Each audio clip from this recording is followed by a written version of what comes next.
ദൈവനാമത്തിന് മഹത്വമുണ്ടാകട്ടെ. ആമോസിന്റെ പുസ്തകം 3-ാം അധ്യായം 12-ാമത്തെ വാക്യം.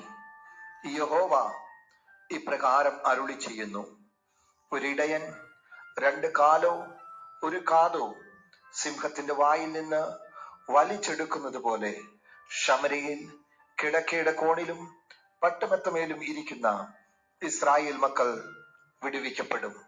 നമുക്കറിയാം, ഒരു സിംഹത്തിന്റെ വായിൽ ഇരയായി തീർന്ന ഒരാട്ടിൻകുട്ടിയെയോ ആടിനെയോ അതിന്റെ ഭൂരിഭാഗവും സിംഹം വായിലാക്കിയതിനു ശേഷം അതിന്റെ കാലുകളോ കാതോ ഇടയൻ വന്ന് വലിച്ചെടുക്കുന്നത് പോലെ ഒരു ശേഷിപ്പായി മാത്രം അവശേഷിച്ചിരിക്കുന്ന ഇസ്രായേൽ ജനത്തെ ദൈവം വലിച്ചെടുത്ത് വിടുവിക്കുമെന്നുള്ള ഒരു ദൈവിക വാഗ്ദത്തമാണ് ഈ വചനത്തിൽ നമുക്ക് കാണുവാൻ കഴിയുന്നത്.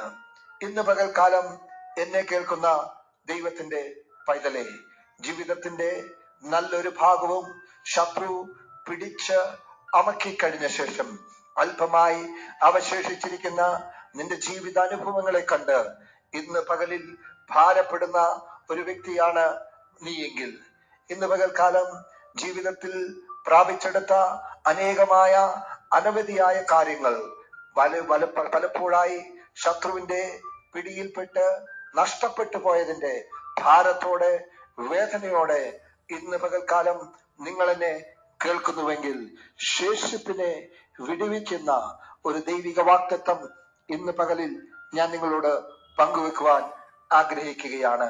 ചാവാറായ ശേഷിപ്പിനെ ജീവിപ്പിക്കുന്ന ദൈവത്തിന്റെ കൃപ ഇന്ന് പകലിൽ നിങ്ങളുടെ ജീവിതത്തിലേക്ക് കടന്നു വരേണ്ടതിന് കർത്താവിനോട് നമുക്ക് പ്രാർത്ഥിക്കാം. ദൈവം കെടുവാറായ സാഹചര്യത്തിലായിരിക്കാം ഇന്ന് പകൽക്കാലം നിങ്ങളുടെ ജീവിതം. എന്നാൽ പുകയെന്ന് തിരികെ കെടുത്തിക്കളയുകയില്ലെന്നുള്ള ദൈവിക വാഗ്ദത്തം പോലെ അല്പമായി ശേഷിച്ചിരിക്കുന്ന എന്റെ നിങ്ങളുടെ ജീവിതത്തിലെ ശേഷിപ്പിന്റെ മേൽ ഒരു ദൈവപ്രവൃത്തി വെളിപ്പെടുവാനും ഒരഭിവൃദ്ധിയിലേക്ക്, അനുഗ്രഹത്തിലേക്ക് കർത്താവ് നിങ്ങളുടെ ജീവിതത്തെ കരം പിടിച്ച് നടത്തേണ്ടതിനുമായി ഇന്ന് പകലിൽ നമുക്ക് ഒരുമിച്ച് ചേർന്ന് ദൈവത്തോട് പ്രാർത്ഥിക്കാം.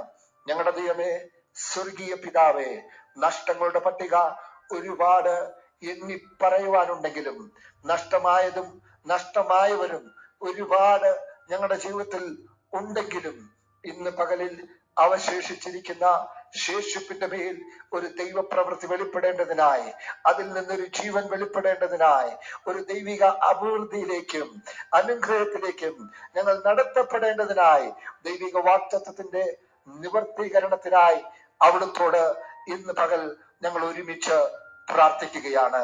കർത്താവ് അങ്ങനെ ചെയ്യണമേ എന്ന് ഞങ്ങൾ അങ്ങയോട് പ്രാർത്ഥിക്കുന്നു. സകല മഹത്വവും ഞങ്ങൾ അങ്ങേക്ക് അർപ്പിക്കുന്നു. യേശുവിൻ ധന്യമുള്ള നാമത്തിൽ അപേക്ഷിക്കുമ്പോൾ ഞങ്ങളുടെ പ്രാർത്ഥന കേൾക്കണമേ, സ്വർഗീയ പിതാവേ. God bless you.